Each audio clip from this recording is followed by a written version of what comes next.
Hey, gonna do a little night shoot tonight.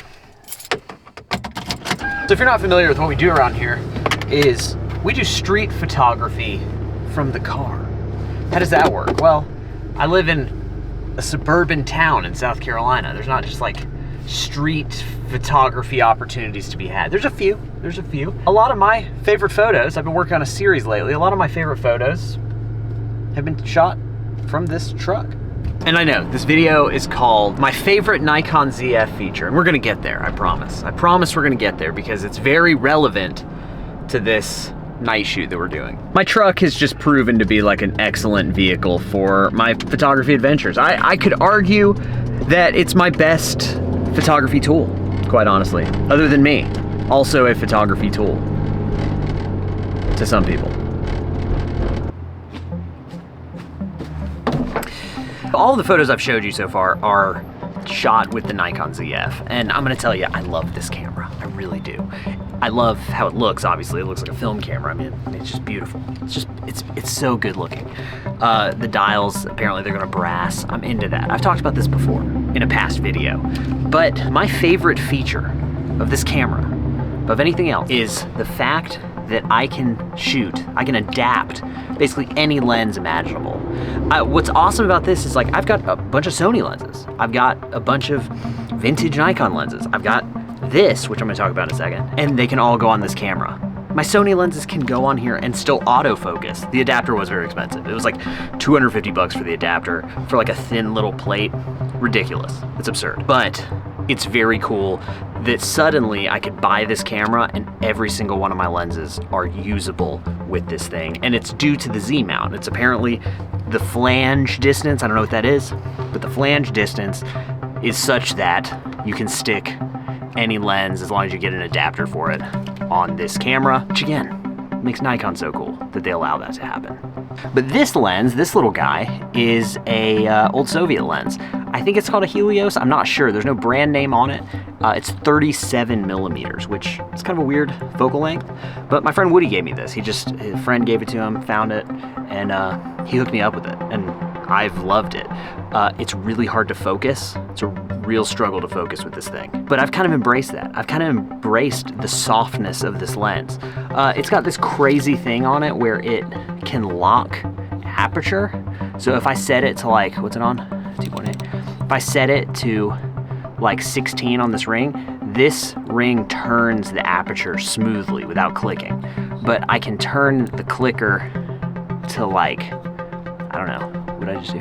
To 4, and the aperture will only go between 2.8 and 4. So that's kind of weird. I've had to learn how to use it. The focus part is pretty hard to move. I have a sore spot on my finger. I'm trying to focus with it, but overall, when I drive around with it, I have it at infinity, and I just keep it on infinity.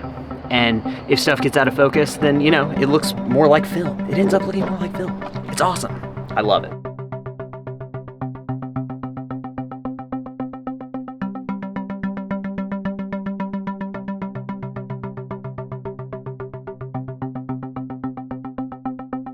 All right, so it's gotten dark enough now. We've gotten in the sweet spot of some good street lights and stuff. I just want to say, I don't recommend taking photos while driving. I really do it, if I do it as safely as possible. So don't drive around and take photos from your car unless you're like parked or like it's stopped or something. I don't want this to be dangerous. Don't drive distracted, okay? That's bad, don't do that. But yeah, so this is usually when I just drive around and kind of look for a spot that might be interesting. And I don't know, you may not get anything, but around here, it's not super effective to walk. Sometimes there's some sketchiness. I like to be close to my vehicle when I get out, so that, you know, I don't get jumped or anything. Like when I was talking to you over by the mural, I'm pretty sure somebody was like doing drugs like right near me. So I was like, you know, kind of alert during that. Not all South Carolina's sketchy, but there's definitely some sketchy parts around where I live. So if I get out of the car, I try to just be safe. I just try to be safe in everything I do, by the way. Got some dirty windshield going on. Okay, it's about to be a green light. But yeah, so if I do that while driving. I don't do it while driving. I try to be parked, you know. We're pulled over here. This looks kind of eerie. I don't know if I could get that shot, but just, I mean, even what this camera is showing me through my window right here would be kind of an interesting shot. I don't know, we'll try to shoot it. We'll try to get it.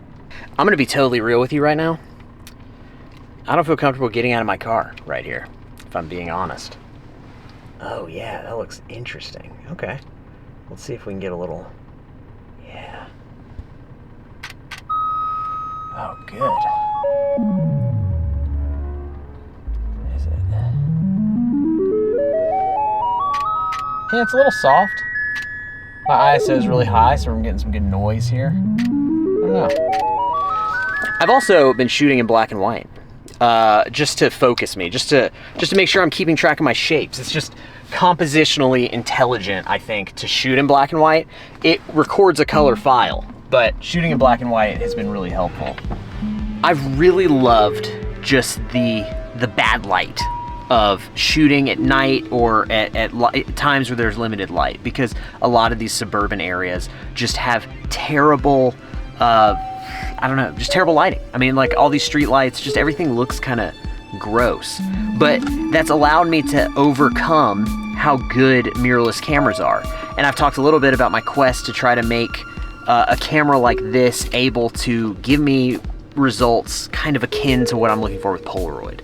And I think between being able to use this vintage lens on here, this old Soviet lens, and just the limited light, needing to do ISO, shooting through my window when I'm stopped at stoplights or parked or whatever, just a lot of environmental stuff mixed with the equipment, I feel like I'm really able to kind of simulate film and the limits of film on a sensor that's incredibly capable.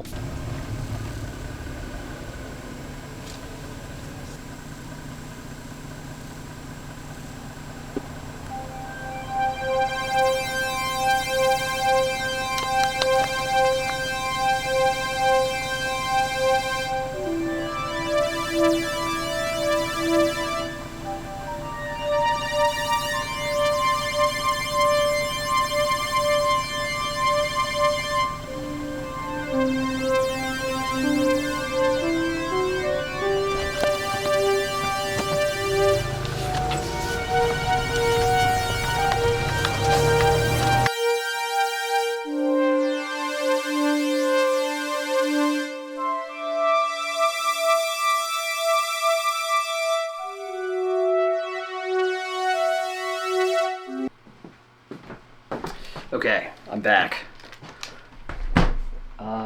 Where's my laptop? I don't really know quite where I'm going with this series. All I know is that I'm fascinated with place. That's kind of just been a running theme throughout my work, is that everything's about place for me. Even in college, when I was getting into double exposures, I was fascinated with the changing of the seasons because I grew up in Hawaii. I grew up a military kid. So I grew up in Hawaii. Paradise, you know. I lived in Japan as a kid. We would travel all over the place. My parents lived in Europe after I had moved out, so I would visit them there. So I'd been to all these cool places. And then I moved to the Southeast for college, and I was fascinated with the changing of the seasons because I was in Hawaii. I didn't see the changing of the seasons. And then in college, you have a lot of friends, you know, so I did my first ever double exposure series. It was actually my senior project where I photographed the seasons overlapping silhouettes of my friends and people, because I liked, you know, the basic double exposure silhouette thing. And now I don't live in a glamorous place, which I don't think is a bad thing. And I think it's more interesting from a photographic standpoint because it's not as obvious. But I did a whole series when I moved here where I was trying to make where I lived look really beautiful. I wanted every photo to look really beautiful because I was selling prints to like offices and stuff. And now I'm in this phase where I'm just kind of like, I don't know, my style is shifting a little bit. A shout out to the YouTube channel Developing Tank, and he's doing something really interesting. His videos are very, I can tell he puts a lot of work into them, a lot of research, but he's been going through the series of Japanese photographers during this, it's called Provoke. It was like this collective of Japanese photographers, and it was really experimenting with photography style. And I think oftentimes everybody thinks of their style as like, that's theirs.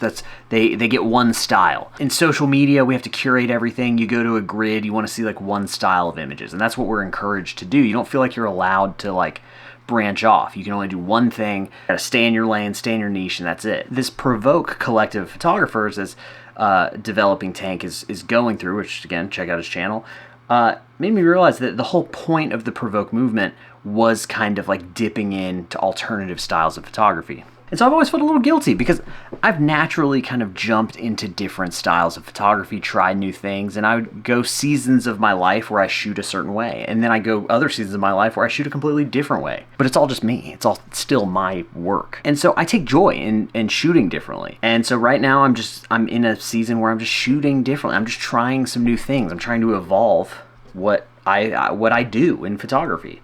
And it's really fun, and I think the Nikon ZF has really helped me do that. Because the Nikon ZF, what's cool about it is that I can add a vintage lens, do all this stuff, you know, to like make the image more filmic.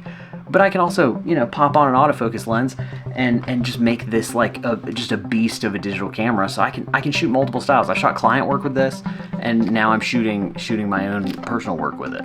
So it's just really versatile, and that's really, I think, ultimately, to wrap it all up, the best feature of this camera.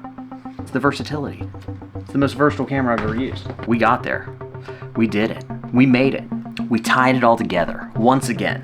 Thanks for watching. You can follow me on Instagram, @WillMalone. You can follow my Polaroid instant film account at Everyday Instant. Like this video, subscribe to the channel if you're picking up what I'm putting down, and I will see you again very soon.